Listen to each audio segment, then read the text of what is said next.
For real.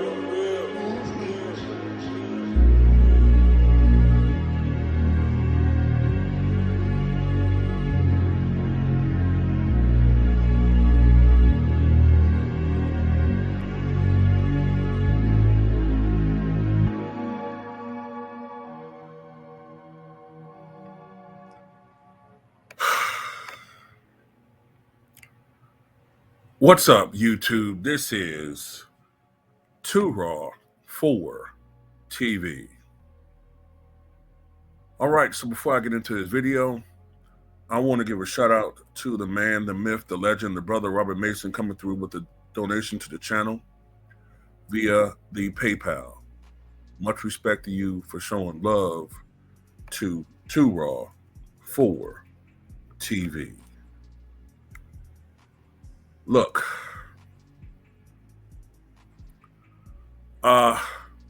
this right here, this situation right here has escalated between the United States, Ukraine, and Europe and Russia is, in my opinion, the most serious foreign policy dilemma, or I don't know if that's the right word, foreign policy threat to the nation, to our nation, and perhaps to the world since the Cuban Missile Crisis of 1962. And nobody's talking about it because we are so stupid as a country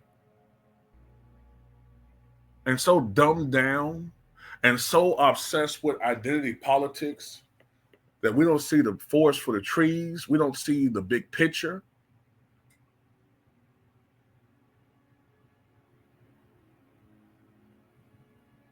And that's an indictment on our culture. That's an indictment on the things that we prioritize.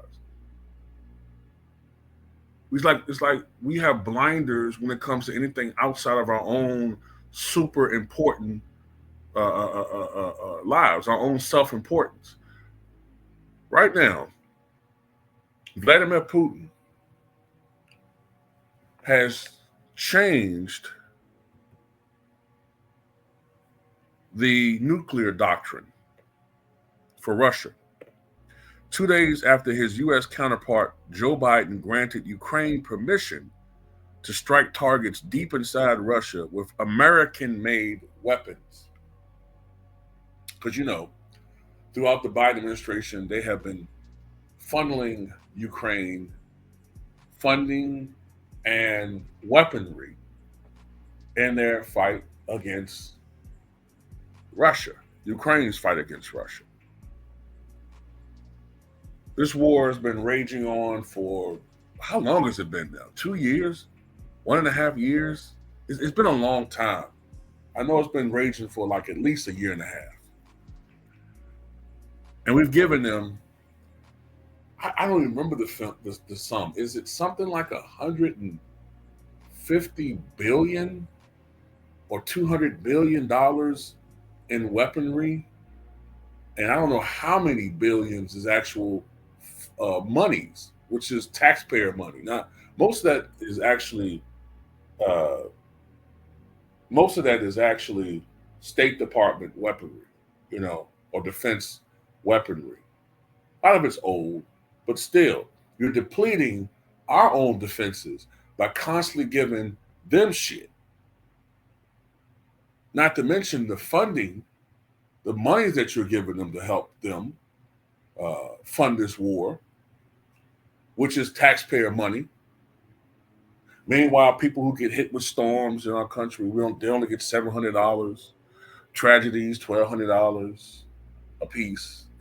I mean, it's just insane. So look, under the updated doctrine, Moscow will consider aggression from any non-nuclear state, but with the participation of a nuclear country, a joint attack on Russia. The change comes as Russia claims Ukraine fired the U.S.-made ATA-CMS missiles into the Russian region of Bryansk. The attack, if confirmed, would mark the first such use by Ukraine since Biden gave the green light. The Russian government had previously signaled that the U.S. approval would be a dangerous escalation of the war in Ukraine, now 1,000 days old. So, yeah, that's a year and that's 2.5 years, somewhere around that range, going on 2.5 years.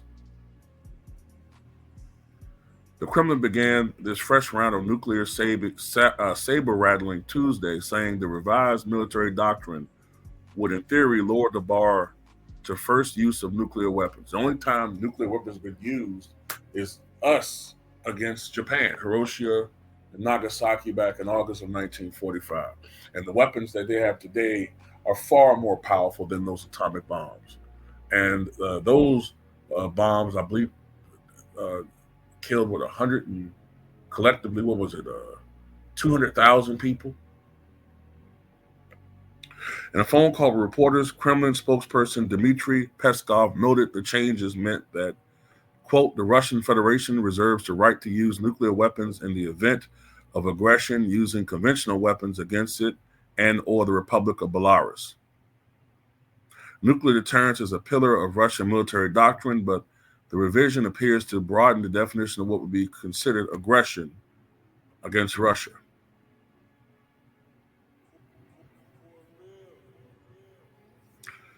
Look,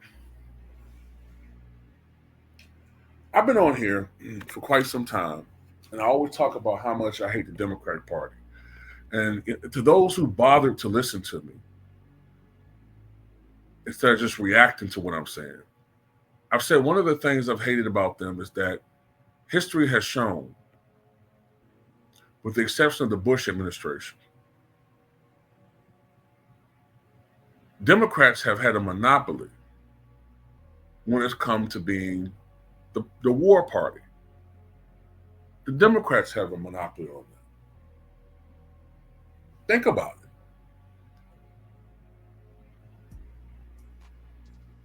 Think about it. The Civil War was started by the South. They fired the first shot. The Democratic Party dominated the South. World War II, World War I.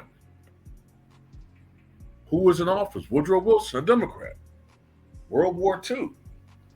Who was in office? Franklin Roosevelt, a Democrat. The Vietnam War. When that war escalated, who was in office? Lyndon Johnson, a Democrat. Now, I'll give you the Iraqi War, that was a Republican. But look at all the excursions we've been involved in, all these little escalations and prolonged wars we've been in with Barack Obama and now Joe Biden. Whatever you'll say about Trump, one thing he seems to abhor is foreign wars. He was a big critic of the Iraqi War. He was right in that situation. And I don't care how this sounds, but right now I would rather have Trump in the White House than these clowns. Because I'm gonna tell you something. It almost seems like, I know other people are saying this too. It almost seems like they're trying to, you know how, like, if you get an eviction, some people who are real trifling, they get an eviction and, before they leave, they tear up the carpet, they scratch up the walls, do unseemly things in the bathroom, just because they're so pissed off that they got to screw up. They're mad because things didn't work out, so they got to screw it up and mess it up for whoever's going to come back in there. I mean, whoever's going to come in and succeed them as occupancy in that apartment. Well, I bring it up because it's almost like the Biden administration, and you got to include Kamala Harris because she says she participates in these important decisions. It's like they lost this election. And being the warmongers that they are, they're trying to mess it up for the incoming administration, which is Trump. And it's almost like they're even kind of like punishing Americans for not choosing them. And I can't help but think that this ain't just Biden. This is the total Obama establishment. This is capitulating to, as many presidents have done, actually almost all presidents have done, save for maybe Jimmy Carter and Trump, capitulating to the desires and wants of the military industrial complex. Look,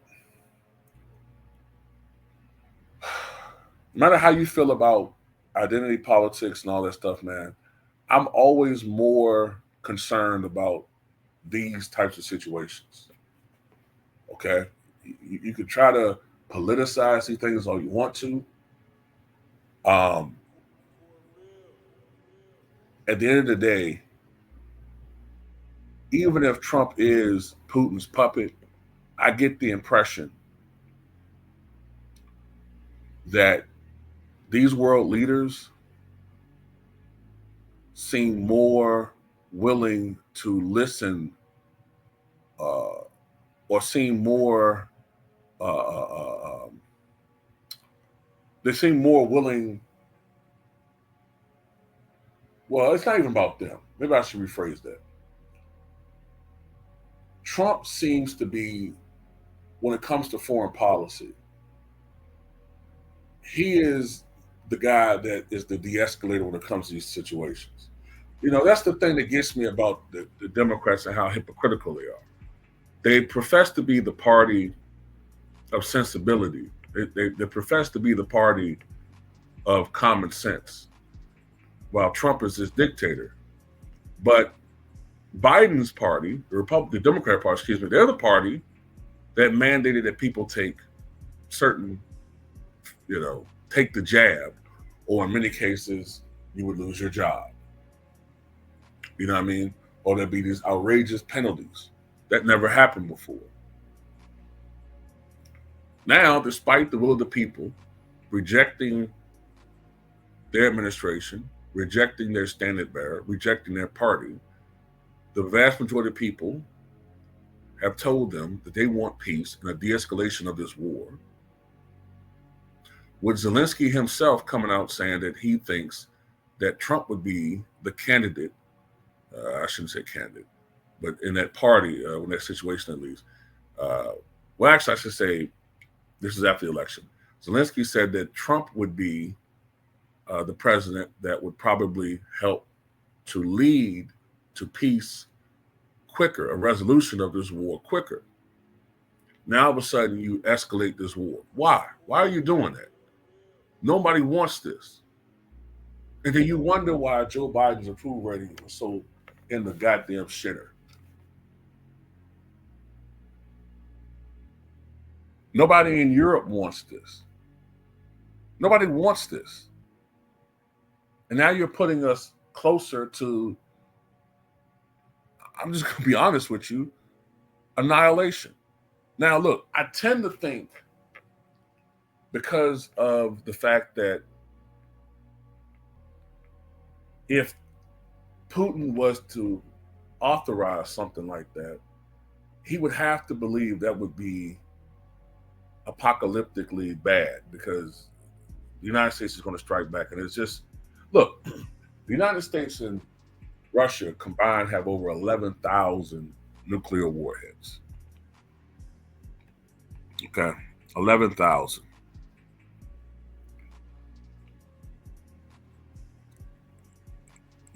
And it would just be, that would annihilate life on Earth completely. Completely. Everybody gone. Most animals, I think, gone. Only thing to be left is the bugs. And life would start back over like it did, reset like it did maybe, 3 billion years ago? That would happen. You know what I mean? All because you're playing. Then the thing is, people aren't even talking about this. And then when you look at CNN, they're playing politics with it. Oh, well, I think he's clearly bluffing. How the fuck do you know what he's doing?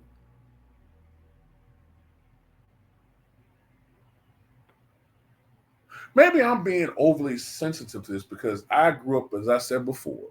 I remember I said this when Mikhail Gorbachev died. I grew up on the tail end of the Cold War when, back in the 60s, now they weren't doing this when I was a kid, but back in the 60s, there was such a fear of nuclear annihilation that kids were taught how to duck under the desk at school um, in the case of a nuclear attack, although that would have done absolutely nothing. That wouldn't protect them from anything. Radiation goes through walls. And if you think about it, the desks at the time were made of wood. So you talk about a fireball, um, and over top of them is kindling. So, it wouldn't have done anything. But still, look, I tend to think that cooler heads will prevail. But still, this is just a ridiculous exacerbation of an already tense situation. Look, if something really happened like this, these motherfuckers will have bunkers to go through. They got underground bunkers. They don't give a fuck about us, man. I'm sorry. I don't care how you feel about it. I want these motherfuckers gone, man. I want Biden out of office, Kamala nowhere near the White House. I want all these motherfuckers gone. I want all these warmongering piece of shits gone. Okay? Sorry, that's just how it is. You can spin it. Oh, you're a trust. Yeah. If it comes to nuclear annihilation, you stupid fuck.